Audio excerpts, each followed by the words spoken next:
Hello and welcome everyone to new IAS YouTube channel. मेरा नाम है डॉक्टर शिवांगी कश्यप और आज के इस वीडियो में हम कुछ कॉम्प्लिकेटेड टर्म्स को बहुत ही इजी तरीके से समझेंगे। जैसे आपने वर्ड सुने होंगे judicial review, judicial activism, judicial restraint, judicial overreach. बहुत कन्फ्यूजन हो जाता है कि भाई सारे वर्ड्स एक ही जैसे तो लग रहे हैं, मतलब कुछ कोर्ट से या कुछ जजेस से ऐसा ही कुछ रिलेटेड है, बट एक्चुअल में क्या ये सारे सेम हैं? बिल्कुल नहीं। इसमें क्या है, ये चार बिल्कुल अलग वर्ड्स हैं और इन चारों का बिल्कुल अलग मीनिंग है जो जनरली आप किसी वीडियो में या बुक्स में पढ़ते हुए पाए जाते हो। आज की वीडियो में हम सिंपली समझेंगे कि इन चारों वर्ड्स के मतलब क्या होते हैं और ये चारों आपस में अलग कैसे हैं। ठीक, ये बेसिकली सिर्फ एक क्वेश्चन के ऊपर है कि कब जजेस को इंटरफेयर करना चाहिए, कब नहीं करना चाहिए, कितना करना चाहिए, कितना नहीं करना चाहिए। This is all about this.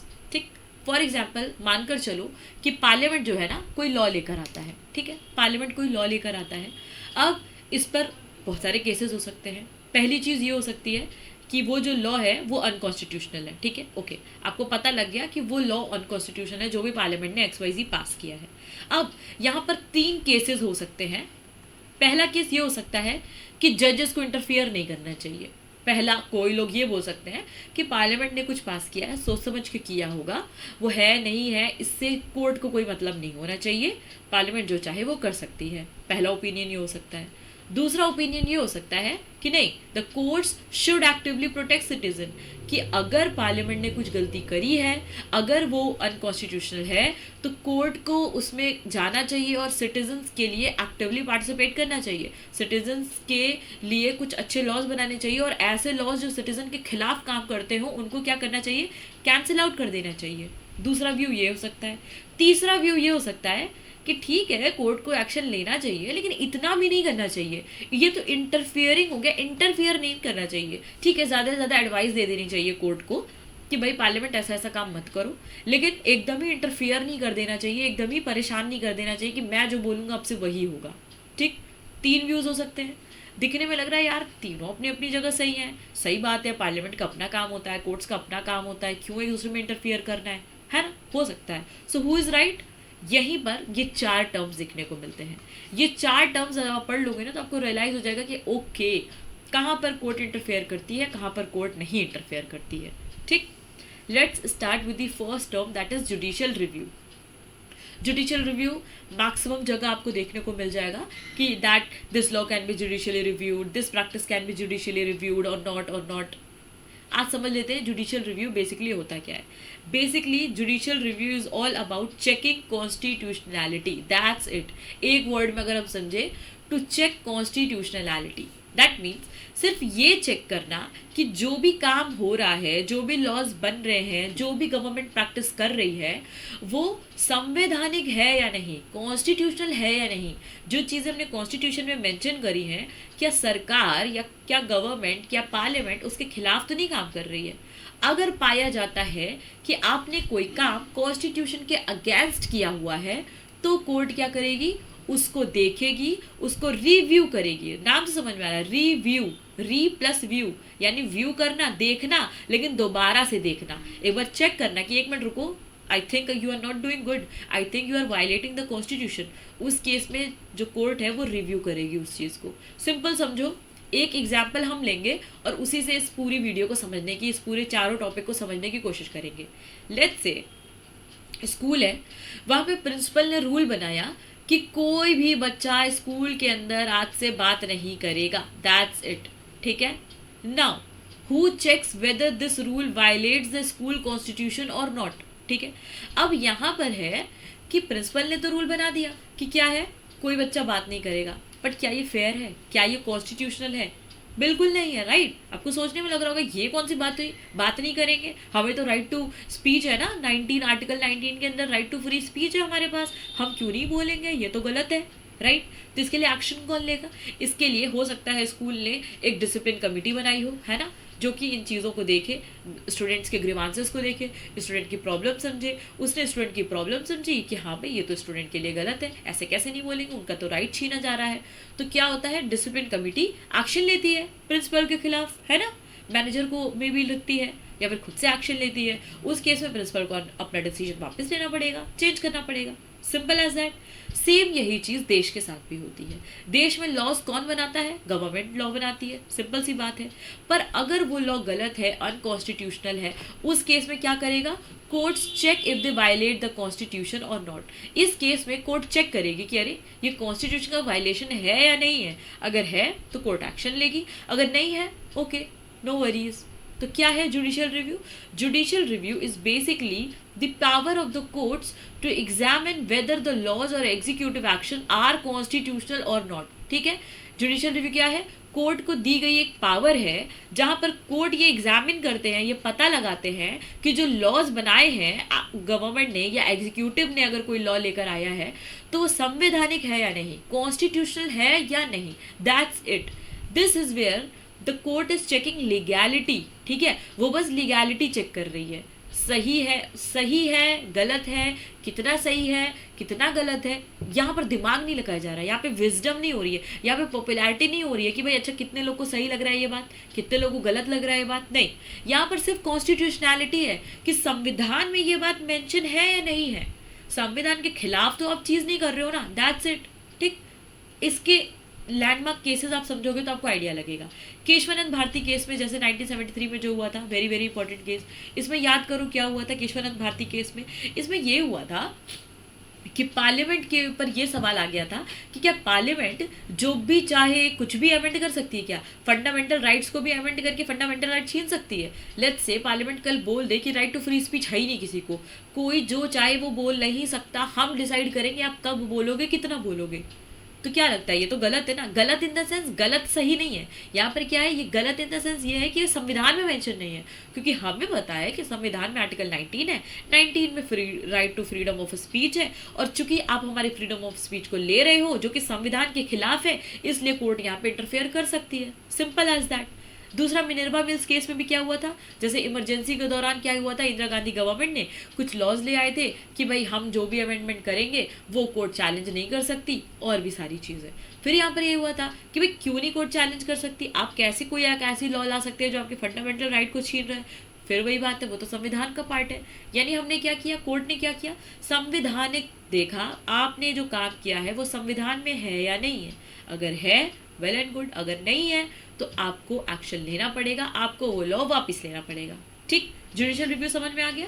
यानी कि जुडिशियल रिव्यू एक शब्द में समझो, टू चेक कॉन्स्टिट्यूशनैलिटी, संवैधानिक है या नहीं है, that's it, got it. Judicial review clear हो गया। दूसरे वर्ड पे आते हैं, जुडिशियल एक्टिविज्म।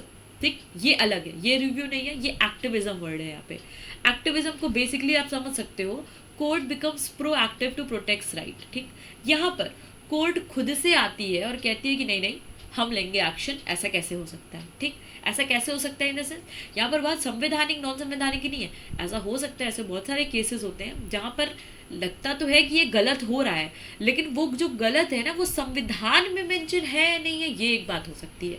फॉर एग्जाम्पल, बहुत बहुत अच्छा एग्जाम्पल है विशाखा केस का। विशाखा केस में क्या हुआ था, ये हुआ था कि वर्क प्लेस पे, लाइक जहाँ पर औरतें वर्क करने जाती हैं अपने जॉब पर, अपनी ड्यूटीज़ पर, वहाँ पे अगर उनके साथ कुछ गलत होता है, उनके साथ सेक्सुअली अब्यूज़ होता है, सेक्सुअली हरास की जाती हैं, कुछ भी ऐसा उनके साथ गलत होता है, तो क्या होगा। तो भाई ऐसा संविधान में तो मेंशन नहीं है कि संविधान में लिखा हो कि अगर वुमेन के साथ गलत हो तो ये एक्शन लिया जाएगा। तो ऐसे केसेस में कोर्ट क्या करे, वो तो पीछे हट जाएगा कि अरे ये तो संविधान में है ही नहीं, अब आप जानो, आपका काम जानो। ऐसा तो नहीं हो सकता। कोर्ट एक्शन लेता है, पर यहाँ पे दूसरी तरीके से एक्शन लेता है। यहाँ पर किस में एक्शन लेता है, यहाँ पर खुद प्रोएक्टिव हो जाता है, खुद कहता है नहीं नहीं रुको मैं एक्शन लूंगा। यहाँ पे बात संविधान की नहीं है, यहाँ पे बात सही या गलत की है, सही या गलत की है। समझो आप। स्कूल के एग्जाम्पल से फिर समझने की कोशिश करते हैं। लेट्स से कि स्कूल में कभी गर्ल्स वॉशरूम को इंस्टॉल ही नहीं किया जाता। ठीक है, सेपरेट गर्ल्स वॉशरूम को इंस्टॉल ही नहीं किया जाता। अब डिसिप्लिन कमेटी क्या इस पे शांत रहेगी, है ना। क्योंकि देखा जाए तो भाई ऐसा स्कूल के पैम्पलेट में तो नहीं था कि लड़कियों के लिए अलग से वॉशरूम इंस्टॉल किया जाएगा। ठीक है, नहीं था, पर ये सही भी तो नहीं है ना, होना तो चाहिए ना ऐसी चीज़, लड़कियों के लिए सेपरेट वॉशरूम होना चाहिए, सिंपल सी बात है। तो इसमें डिसिप्लिन कमेटी क्या करेगी, वो सीधे मैनेजमेंट के पास जाएगी कि भाई उनसे बोलिए इंस्टॉल करवाएं, ये कोई तरीका नहीं हुआ। हम खुद एक्टिव हैं और हम एक्टिविज्म के थ्रू ये स्टेप ले रहे हैं। एक्टिविज्म से याद करो जब कोर्ट अपने आप एक्टिव हो जाती है। ठीक, तो यहाँ पर क्या होता है, यहाँ पर कोर्ट आकर खुद वो वैसे विशाखा केस में भी क्या हुआ था, वुमेन के साथ सेक्सुअल असॉल्ट हुआ था, लेकिन चूंकि संविधान में ऐसी कोई चीज़ नहीं मेंशन थी, ना पार्लियामेंट ने ऐसे कोई लॉ लेकर आई थी, तो कोर्ट खुद आई और एक बाइंडिंग गाइडलाइंस लेकर आई, जिन गाइडलाइंस को कहा गया विशाखा गाइडलाइंस। और बाद में पार्लियामेंट ने क्या किया, इसके बेसिस पर एक्ट बनाया, जो कि पॉश एक्ट बनाया। ठीक, समझो बात को। तो यहाँ पर पार्लियामेंट ने कुछ गलत नहीं किया था या सही भी नहीं किया था, यहाँ पर पार्लियामेंट ने कुछ किया ही नहीं था जो कि कर देना चाहिए था, राइट। अगर वुमेन के खिलाफ कुछ ऐसा है तो पार्लियामेंट को एक्शन लेना चाहिए था, लेकिन अगर पार्लियामेंट ने एक्शन नहीं लिया तो कोर्ट ने एक्शन ले लिया कि ठीक है भाई, हम एक्शन लेंगे, हम एक्टिव हैं, हम सिटीजन्स के लिए काम करेंगे। समझ में आ गई।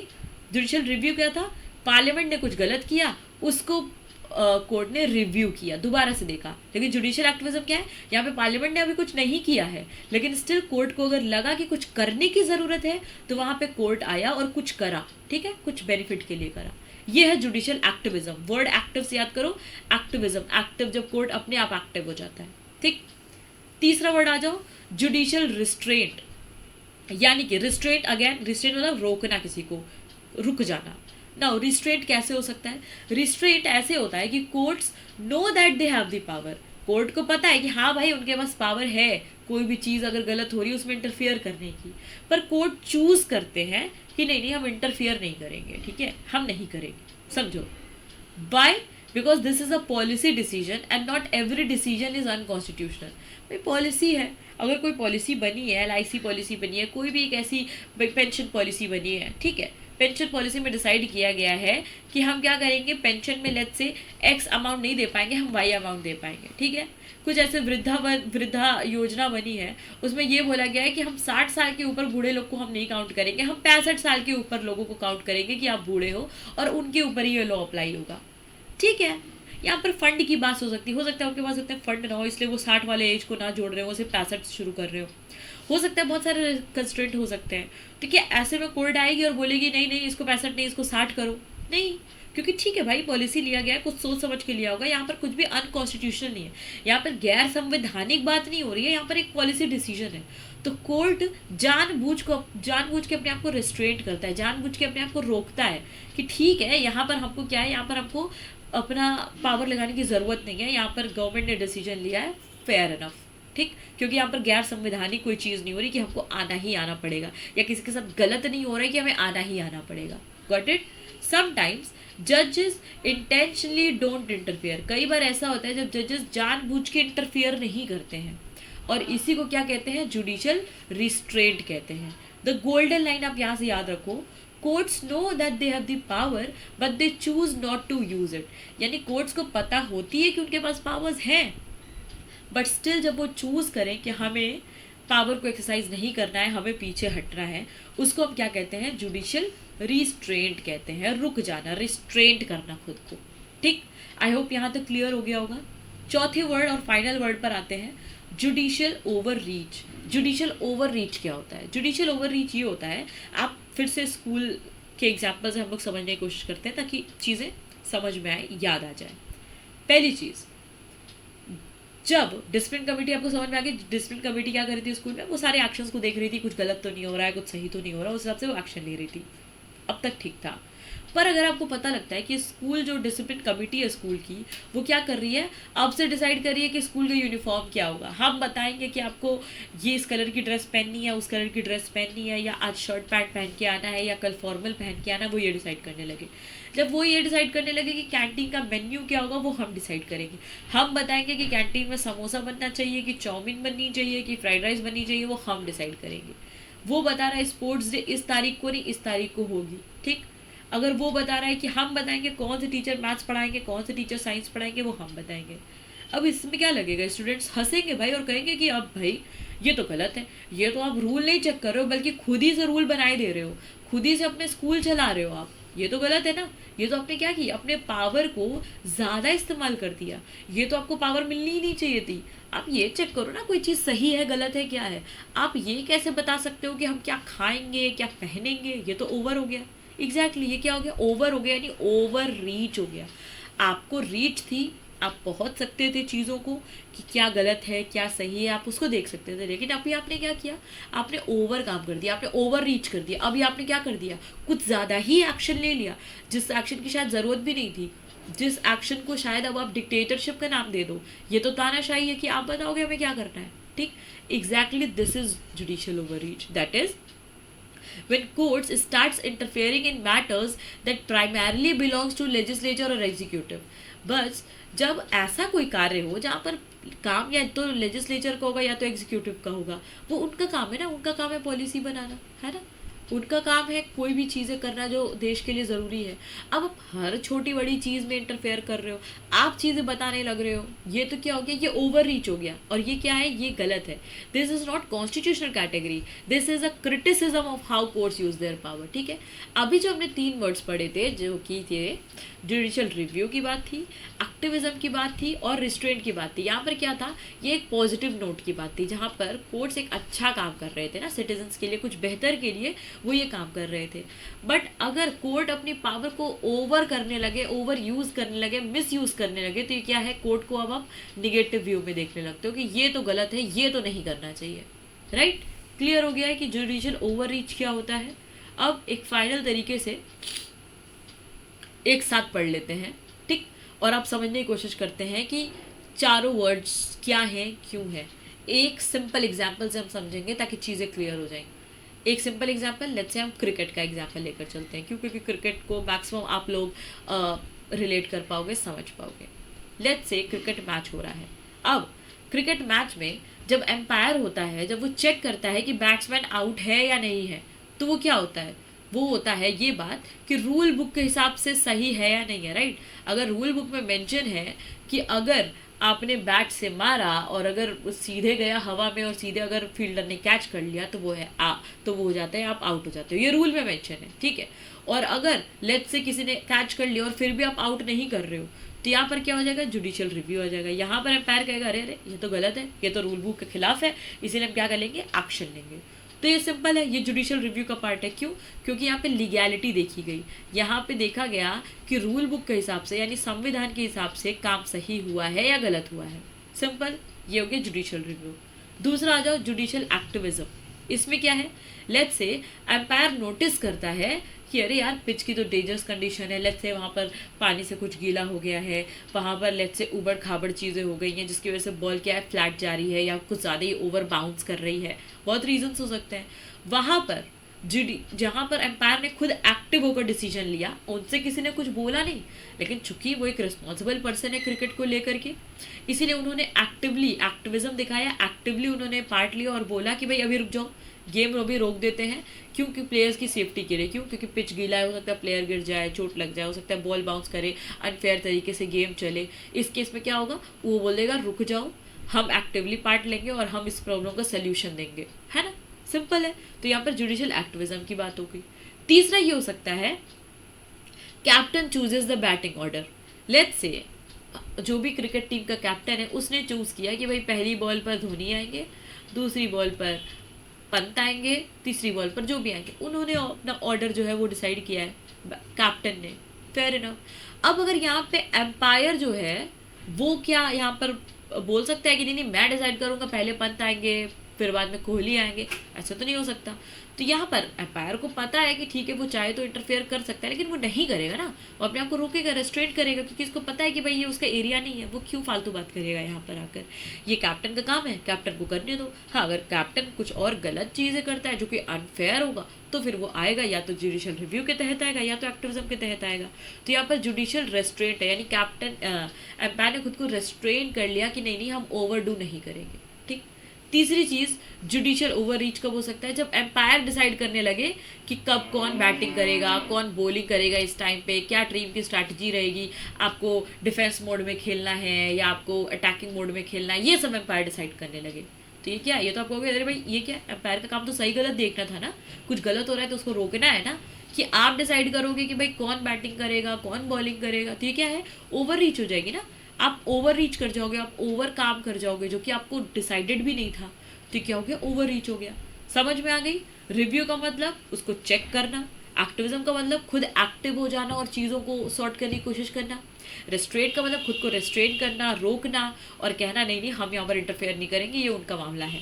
और चौथी चीज़ ओवर रीच, जहाँ पर हम ओवर कर जाते हैं, अपना काम ज़्यादा कर जाते हैं, जो हमारे फील्ड का है भी नहीं, हम वो भी काम किए दे रहे हैं। ये समझ आ गई सबको? इससे इजी एग्जाम्पल में अब समझाना मुश्किल था, मैंने जो समझाया आई होप क्लियर हो गया होगा।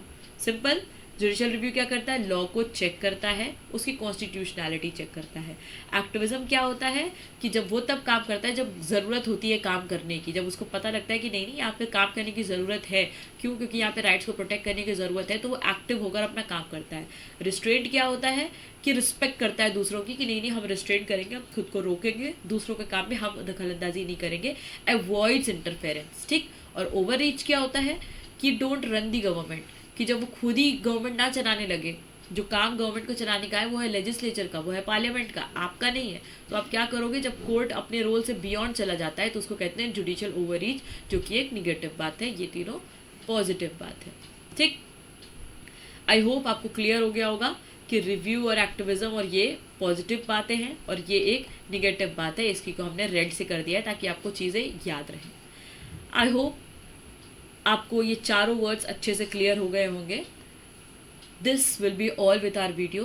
अगर इस वीडियो के बावजूद आपको कोई भी प्रॉब्लम है, कोई भी कन्फ्यूजन है, तो please feel free to mention your doubt in the comment section. I will definitely try to resolve that. Thank you so much for watching our video.